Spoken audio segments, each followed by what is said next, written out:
Hi guys, welcome back to our channel. இன்னைக்கு நான் ஒரு சூப்பரான ஹாலிவுட் படத்தோட கதையை தான் சொல்ல போறேன். ஒரு அம்மா இருக்காங்க. அந்த அம்மாக்கு தான் பையன் மேல பொறாமை ஏற்படுது. எங்க ஃபியூச்சர்ல அந்த பையன் தான் கூட இருக்க மாட்டானோ அப்படின்ட்டு பயமும் ஏற்படுது. இது ரெண்டுத்தையும் போக்கிக்கிறதுக்கு அந்த பையனுக்கு ஒரு சின்னதா ஒரு வேலையை பாக்குறாங்க. இந்த வேலைக்கால அந்த பையனோட வாழ்க்கையில ஏகப்பட்ட மாற்றம் ஏற்படுது. இந்த மாற்றம் எல்லாமே அந்த அம்மாவுக்கும் எஃபெக்ட் ஆகுது. அப்படி என்ன மாற்றம் பண்ணாங்க, அந்த பையன் லைஃபுக்கு என்ன ஆச்சு அப்படின்றதான் 2013 ரிலீஸ் ஆன மூன் சூசன் அப்படின்ற படத்தோட மீதி கதை. இன்னைக்கான வீடியோக்குள்ள போறதுக்கு முன்னாடி ஃபர்ஸ்ட் டைம் யாராச்சும் இந்த வீடியோ பார்த்துட்டு இருக்கீங்கன்னா, நான் சொல்ற இந்த கதை விளக்கம் உங்களுக்கு பிடிச்சிருக்கு அப்படின்னா மட்டும் கீழே இருக்கிற லைக் பட்டனை ஒரு தட்டு தட்டி விட்டுருங்க. அப்படியே பக்கத்துல இருக்கிற சப்ஸ்கிரைப் பட்டனையும் சேர்த்து கிளிக் பண்ணி பக்கத்துல ஒரு பெல் பட்டனையும் சேர்த்து கிளிக் பண்ணிக்கங்க.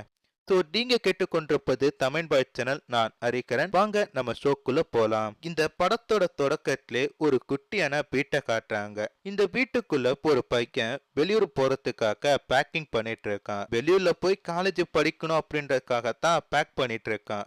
இவன் பேக் பண்ணிட்டு இருக்க எல்லாத்தையும் இவனுக்கு பின்னாடி நின்னுட்டு அவங்க அம்மா ஒரு ஏக்கத்தோட பாத்துட்டு இருக்காங்க. இந்த பையனும் பேக் பண்ணி முடிச்சக்கு அடுத்தது கார்ல ஏறி வெளில போயிட்டு இருக்கிறான். பையன் மேல இந்த அம்மாவுக்கு பாத்தம் அதிகம். அதனால கார் பின்னாடியே கொஞ்சம் தூரம் ஓடி போயிட்டு இருக்காங்க. ஒரு தூரத்துக்கு மேல நின்னுட்டு, தம்பி பார்த்து பத்திரமா போயிட்டு வா அப்படின்ட்டு கையாட்டிட்டு இருக்காங்க. இப்ப இந்த பையனும் காலேஜுக்கு போய் தட்டு தடுமாறி ஃபர்ஸ்ட் இயரை கம்ப்ளீட் பண்ணிட்டான். அடுத்த வருஷம் செகண்ட் இயர்ல இருந்து காலேஜ் இவனோட கண்ட்ரோலுக்கு வந்துட்டு ஏன்னா டான் மாதிரி சுத்திட்டு இருக்கிறான். ஃபைனல் இயர் படிக்கிறப்ப தான் ஒரு பொண்ணு இவனை ஒன் சைடா லவ் பண்ணிட்டு இருக்கிறது தெரிய வருது. அப்புறமேட்டு இவங்க ரெண்டு பேரும் லவ் பண்ண ஸ்டார்ட் பண்றாங்க. இப்படி உங்க நாட்கள் கொஞ்சம் கொஞ்சமா போயிட்டு இருக்க இவங்க ரெண்டு பேரோட காதலும் வந்து பாத்தீங்கன்னா அப்படியே போயிட்டு இருக்குது. இப்ப காலேஜோட கடைசி நாளுக்கு வந்துட்டாங்க. அப்ப அந்த பையன் வந்து பாத்தீங்கன்னா அவங்க அம்மா கூட போட்டோ எடுத்துட்டு இருக்கான். அதே மாதிரி அந்த பையன் லவ் பண்ற பொண்ணும் அவங்க அப்பா கூட போட்டோ எடுத்துட்டு இருக்கா. அப்ப இந்த பையன் என்ன பண்றான், அந்த பொண்ணை பார்த்து சிரிக்கிறான். பதிலுக்கும் அந்த பொண்ணும் இந்த பையனை பார்த்து சிரிக்கிறா. இத ரெண்டுத்தையுமே ஹீரோவோட அம்மா நோட் பண்ணிட்டு, நம்ம பையன் இந்த பொண்ணை லவ் பண்ணிட்டு இருக்கான் போல இருக்கு, ஐயோ ஃபியூச்சர்ல நம்மள விட்டு போயிடுவானோ அப்படின்ட்டு பயப்பட ஆரம்பிக்கிறாங்க. பட் இருந்தாலும் தான் பையன் தான் கூட இருப்பான் அப்படின்ட்டு ஒரு நம்பிக்கையில வீட்டுக்கு கூட்டு போறாங்க. ஆனா அவங்க அம்மா நினைச்ச மாதிரி தான் இந்த பையன் காலேஜ் முடிச்ச அடுத்தது எப்ப பார்த்தாலும் அந்த பொண்ணு பின்னாடி தான் சுத்திட்டு இருக்கான். இவங்க ரெண்டு பேரும் ஊரை சுத்துறது, வெளில போறது, சினிமாக்கு போறது அப்படின்ட்டு சுத்திட்டு இருக்காங்க. ஆனா ஹீரோவோட அம்மாவும் வீட்டுல அவங்க அப்பா கூட உட்காந்து டிவி பார்த்துட்டு இருக்காங்க. இப்படி பையன் அந்த பொண்ணு கூட லவ் பண்ணிட்டு இருக்கப்போ ஒரு நாள் அந்த பொண்ணு கிட்ட ஏன் நம்ம ரெண்டு பேரும் திருமணம் பண்ணிக்க கூடாது அப்படின்ட்டு ப்ரொபோஸ் பண்றான். சரின்ட்டு அந்த பொண்ணும் அந்த ப்ரொபோசலை ஏத்துக்கிறா. அதுக்கடுத்து அவங்க ரெண்டு பேரும் லிவிங் டுகெதர்ல வாழ ஆரம்பிக்கிறாங்க. இதுக்கு அடுத்தது அந்த பையனோட லைஃப்ல ஏகப்பட்ட ஹாப்பினஸ் அடுத்தடுத்து வந்துட்டு இருக்கு. ஆனா அந்த பையனை பெற்ற அம்மாவோட வாழ்க்கையில அடுத்தடுத்து சோகங்கள் மட்டும்தான் வந்துட்டு இருக்கு. அவங்க வீட்டுக்காரர் கூட தான் இருக்காங்க. பட் அவங்க வீட்டுக்காருக்கு வயசாயிடுச்சு அப்படின்றதுனால இவங்க கூட ஹாப்பியா பேசி பழக்க முடியல. வீட்டுல எந்த ஒரு விசேஷம் நடந்தாலும் தன்னோட பையன் தான் கூட இல்லைக்கே அப்படின்ட்டு அந்த அம்மா கேட்கப்பட ஆரம்பிக்கிறாங்க. ஆனா அந்த பையனும் அந்த பொண்ணு கூட ரொம்ப சந்தோஷமான லைஃபை தான் வாழ்ந்துட்டு இருக்கான். ஆனா இவங்க அம்மாவோ கொஞ்ச நாளே அவங்க கணவரை கேந்துட்டு ரொம்ப சோகமான லைஃப வாழ்ந்துட்டு இருக்காங்க. அவங்க அப்பா இருக்கிறப்பையும் சரி, அவங்க அப்பா போனதுக்கு அடுத்தும் சரி, அந்த பையனுக்கு அவங்க அம்மாவோட நினப்பு வரவே கிடையாது. ஏன்னா அந்த பொண்ணு கூட சேர்ந்ததுல இருந்து இந்த பையன் இந்த அம்மா வந்து பாக்குறதே விட்டுட்டான் போல இருக்கு. இதை எல்லாத்தையும் அவங்க அம்மா சோகத்தோட நினைச்சு பார்த்துட்டு இருக்கப்ப திருப்பி கட் பண்ணா அந்த பையன் காலேஜுக்கு போறப்ப பேக் பண்றத காட்டுறாங்க. ஆமா, இது வரைக்குமே அந்த தாய் நினைச்சு பார்த்த எல்லாமே ஒரு இமேஜினேஷன் தான். இப்படி காலேஜுக்கு போனா ஒரு பட்சத்துல தட்டு தடுமாறி படிப்பான். அதுக்கடுத்து ஒரு பொண்ணு கூட சேர்ந்து கடைசி நம்மளே கைவிட்டுறோம் அப்படின்ட்டு அந்த அம்மா நினைச்சு பார்த்திருக்காங்க. அதனால தான் இந்த பையன் காலேஜுக்கு போக கூடாது அப்படின்ட்டு ஒரு முடிவு பண்றாங்க. ஏன்னா காலேஜுக்கு போனா தான் தங்களை விட்டு போயிடுவான். ஆனா ஒரு வருஷம் வீட்லயே உட்கார வச்சா அதுக்கடுத்து நம்ம கூட சேர்ந்து வீட்டுல இருக்கிற மாதிரி படிக்க வைக்கலாம் அப்படின்ட்டு ஒரு வில்லத்தனமான பிளான் போடுறாங்க. அதுக்காக சமயக்கட்டுல ஒரு மருந்து எடுத்துட்டு வந்து இந்த பையனுக்கு கொடுக்கறாங்க. இந்த மருந்தை சாப்பிட்டா உயிரெல்லாம் போகாது, வயிற்று வலி மட்டும்தான் வரும்ட்டு அவங்க அம்மாக்கு நல்லா தெரியும் போல இருக்கு. அதனால ஒரு டிராப் மட்டும் அந்த சாப்பாட்டுல போட்டு அந்த பையனுக்கு கொடுக்கறாங்க. அந்த பையன் அந்த சாப்பாட்டை சாப்பிட்டு கொஞ்ச நேரத்துல வந்து பார்த்தீங்கன்னா வயிற்று வலியில துடிச்சிட்டு இருக்கான். இதை பார்த்து அவங்க அம்மா லைட்டா ஹாப்பினஸ் ஆகுறாங்க.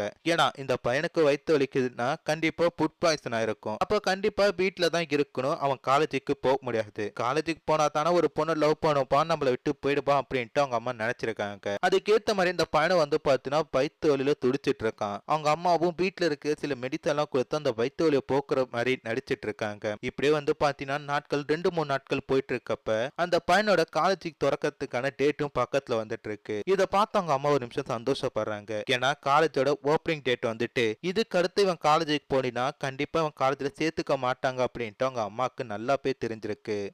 ஆனாலும் அந்த பையனோட மனசு அவங்க அம்மா புரிஞ்சுக்கல. அந்த பையனும் ஐயோ காலேஜ் திறக்க போறாங்க, நம்ம காலேஜுக்கு போயிருந்தா நல்லா படிச்சிருக்கலாம், நல்லா படிச்சிருந்தா நம்ம குடும்பத்தை காப்பாத்திருக்கலாமே அப்படின்ட்டு தான் நினைச்சிட்டு படுத்துருந்துருக்கான். இப்படியே பாத்தீங்கன்னா நாட்கள் போக போக அந்த பையனோட பைத்தொழில் இன்னும் இன்க்ரீஸ் ஆயிட்டா இருக்கு. இதை பார்த்து அவங்க அம்மாவால புரிஞ்சிக்க முடியல, பொறுத்துக்கும் கொள்ள முடியல. நம்மளோட சுயநலத்துக்காக நம்ம பையனை நம்ம இழந்திருப்போம் அப்படின்ட்டு பயப்பட ஆரம்பிக்கிறாங்க. அதனால என்ன பண்றாங்க, டாக்டரை கூட்டி என் பையனுக்கு ரொம்ப நாளா பைத்தொழில் இருக்கு, என்னாச்சுன்னு சொல்லி கேட்கிறப்ப அவரும் பாத்தீங்கன்னா சில மெடிசன் எல்லாம் கொடுத்துட்டு ஒண்ணும் கிடையாது, உங்க பையனுக்கு சாதாரண அலர்ஜி மாதிரி தான் தெரியுது, நீங்க என்ன பண்றீங்க உங்க பையனுக்கு நல்லா பிடிச்சதை சமைச்சு கொடுங்க அப்படின்ற மாதிரி சொல்லிட்டு போறாரு. ஆனாலும் அந்த அம்மாவுக்கு என்ன பண்றாங்க, தான் பையனுக்கு என்ன பிடிக்குமோ அதெல்லாம் அவங்க கையாலே செஞ்சு பூட்டியும் விட்டுட்டு இருக்காங்க. இப்படியே பாத்தீங்கன்னா நாட்கள் கொஞ்சம் கொஞ்சமா போயிட்டு இருக்கப்ப அந்த பையனோட அப்பாவுக்கு உண்மை தெரிஞ்சிட்டு இருந்தாலும் தான் பையன் தான் கூட இருக்கணும் அப்படின்றக்காகத்தான் நான் இப்படி பண்ணன்ட்டு அவங்க அம்மா பிடிவாதமா இருக்காங்க. இருந்தாலும் தான் பண்ணது ஒரு தப்புன்றதான் அந்த அம்மாக்கு இது வரைக்குமே புரிஞ்சுக்கல போல இருக்கு. இப்படி திருப்பி கொஞ்ச நாள் கழிச்சு அந்த பையனுக்கு வயிற்று ரொம்ப அதிகமா போயிட்டு திருப்பி டாக்டரை கூட்டு செக் பண்ணி பாக்குறாங்க, நிறைய டெஸ்ட் எடுத்து பாக்குறாங்க.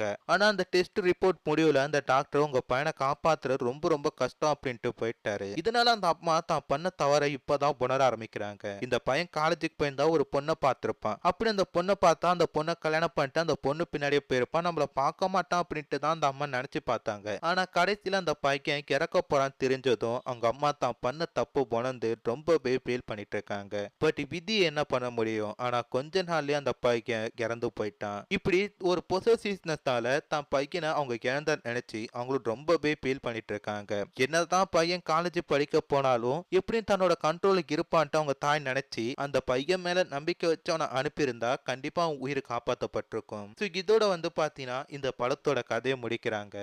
நான் ஏற்கனவே சொன்ன மாதிரி நான் சொல்ற விமர்சனம் உங்களுக்கு பிடிச்சிருக்கு அப்படின்ட்டா கீழே இருக்கிற லைக் பட்டனை ஒரு தட்டி விட்டுட்டு அப்படியே பக்கத்துல இருக்கிற சப்ஸ்கிரைப் பட்டனையும் சேர்த்து கிளிக் பண்ணிக்க. இது மாதிரி ஏகப்பட்ட படங்கள் நம்ம டெலிகிராம் சேனல் காத்துட்டு இருக்கு. டெலிகிராம் சேனலோட லிங்க் டிஸ்கிரிப்ஷன்ல கொடுக்குறேன், அதுலயும் போய் கொஞ்சம் ஜாயின் பண்ணிக்கங்க. அடுத்து எந்த படம் வேணும் அப்படின்றத கமெண்ட்ல சொல்லுங்க. நாளைக்கு இன்னொரு சூப்பரான வீடியோல பாக்குறேன். அது வரைக்கும் டாடா பை பை.